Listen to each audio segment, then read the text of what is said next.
Okay, so there are a few steps you have to take, not too many, to become a licensed real estate agent, which is really your first step in becoming legal to transact real estate deals. So first off, you need to go to a state-sponsored licensing course and take 75 hours of accredited education, which really is not that much.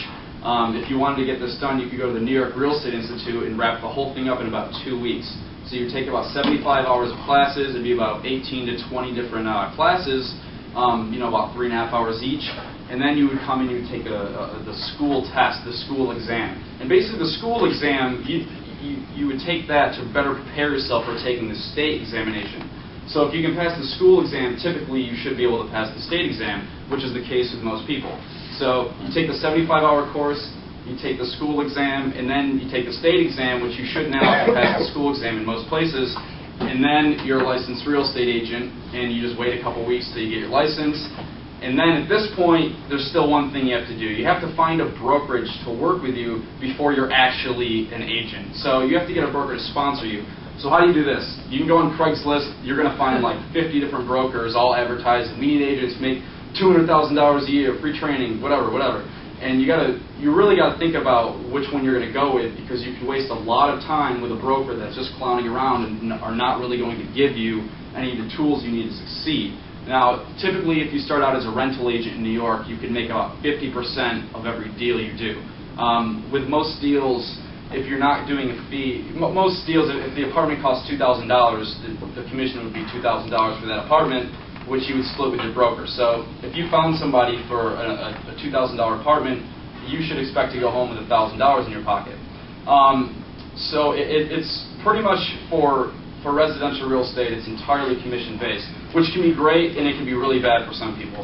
Downfall, obviously, if you start out and you're not really picking things up at the very beginning, you might work for 5 weeks, 6 weeks without making any money. You're like, what am I doing? I just worked for 5 weeks, I'm broke, I got no money for beer or dates or anything, So then you start picking up a little bit and you start closing a few deals. You go out and you just nail like a $5,000 deal. Wow, I just made like, $3,000 in like one afternoon. You feel pretty good. So then you pick up and you pick up. And the potential is really unlimited with real estate. If you looked at the 1,000 richest people in America, you'd find out that real estate represents the largest group of all of those people. And then financial industry, obviously. So there's plenty of money to be made, whether you want to work under a brokerage or you want to do your own deals, meaning the buying and selling of real estate and investing in real estate primarily. There's a lot to be done. And it doesn't have to be a full-time gig. You can do any profession you want, you can work any career, and you can also have real estate as a side job. It's not a bad idea to get a real estate license and to find a broker to work with on a part-time basis. This being, how many of you have had a friend who's looking for an apartment? I mean, we all have, If your friend's looking for an apartment, maybe like a $2,000, $3,000 place in Manhattan in a luxury building or something, you can act as their agent in that process, and you can collect a fee from the landlord from really, doing nothing, from walking them in the front door, getting your name on a piece of paper. You can split it with your friend if you want to. It's completely legal. You just have them represent you as an agent in the whole process instead of them going at it alone. So this is completely fine to do, and plenty of people do it this way. Now, if you're not really into the brokerage thing and you want to work your own career, maybe you want to work down on Wall Street, but you also want to, build some equity, you want to build your network, you want to start investing in some properties, trade up, take advantage of that capital gains, $250,000 every 2 years. Then you've got to look at investing in properties, which can be very risky, but can be very, very profitable. Over history, real estate has proved to be one of the most profitable and sure things in business there are. Except for the last few years, which you have to kind of take into account. Every 10 years, there's kind of a cycle where the market goes up and then it drops a little bit. It dropped a bit more over the last few years, and a lot of people got burned. But before that, a lot of people won out, and a lot of people got out of it before, and they made tremendous profits. And to this day, they continue to. So we can just take a look at a few of the methods involved with investing in real estate. Flipping is one of the most commonly heard terms. You've seen those shows like Flip My House or Flip My Crib or whatever on like TLC, and it's just like, some suburban like 45-year-old woman goes in, too much time on her hands, like, I'm going to buy this house, and they have all these like laborers put in this marble house and then they sell it and it's like, they made $75,000 off this. That's like a pretty rare thing, and it's kind of out the window at this point. It's still done, people finding a fixer-upper and putting some work into it, but that's not where most people who are in real estate make their money. That's pretty rare to do, and a lot of times people end up losing money because there's so much work involved in building up a house and trying, hopefully, thinking you have somebody who will pay that amount for it that you put into it. So flipping is kind of out the window. You can look at options. I want to talk about real estate options, because here's a really creative way that you can acquire property without paying any money. And there are a few different ways you can do it. Basically, you've all heard of options for stocks, right? Maybe you have, maybe you haven't. Could you explain options for stocks real quick, maybe, or? Oh, for sure. Yeah.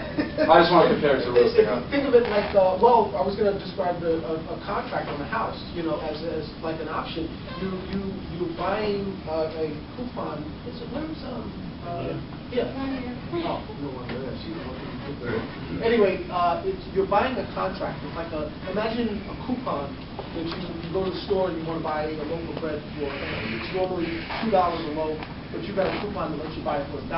Well, you got to think, what is that coupon worth? That piece of paper is you might be willing to pay $1.50 for, even $1.75, because you're able to buy that end product for less than what you would pay, than what somebody else would pay. So that piece of paper is actually worth money. And the same applies to real estate as it would with securities. Now, suppose you see a property down the street. There's a sign on it that says, for sale by owner, $200,000. And you think, wow, that's a pretty good deal, $200,000. And you see that the market's on an uptick. You see that every year real estate prices are increasing 7% in this neighborhood or this area or town or whatever. And you think, oh man, I'm going to go talk to the owner. So you go to the owner and you pitch him. You say, listen, in 4 years, I want to set an option up so I can buy this property for $220,000. And he thinks, $220,000, it's only worth $200,000. You're like, no, I'll put that option down. So you can negotiate with the owner of that property to buy an option. Say you put $2,000 down for that option. So you have the right, you have the legal right to exercise that at like 4 years, so you can buy that property for $220,000. And if it is appreciated like you think it will, the property is worth a lot more, and the owner has to sell it to you at $220,000. So that's another way you can make huge gains. So if the property is worth like $270,000, you could pocket $50,000 because you would have no problem finding a buyer in most cases for a property $50,000 undervalued.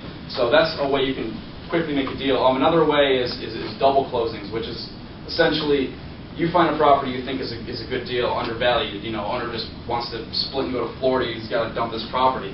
So you pick this up at $100,000.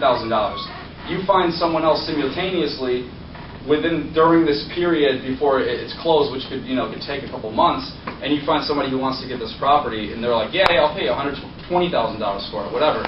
So you basically set it up so both deals close in the same day. You don't put any money down. You just collect $20,000, plus you get to bring a broker in and whatever fees would be associated with that. Well, double closing, huh? Double closing, yeah. Simultaneous closing. Let's see what else.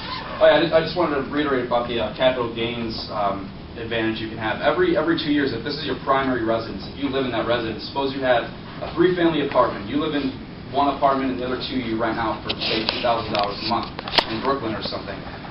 Every 2 years, you're allowed to trade up. So you could sell that property and move into another, and you can make up to $250,000 tax-free. And even if it was like $300,000 that you made the profit on, $250,000 of that would not be taxed. So you'd be taxed on $50,000, but who's going to win a $300,000 gain on 2 years? So that's a tremendous way that a lot of real estate people make. Is that a new law? No, it's been around for a while. Kiyosaki does mention that in his book. He took full-fledged advantage of that. And another creative way that, because a lot of us are like, oh man, it'd be awesome to buy a house or buy that property, but we have no money, and we're all in college, we're going to school so we could, in hopes that we can make a good living, whatever we're doing. Many people are in business, so absolutely they're money driven in some way.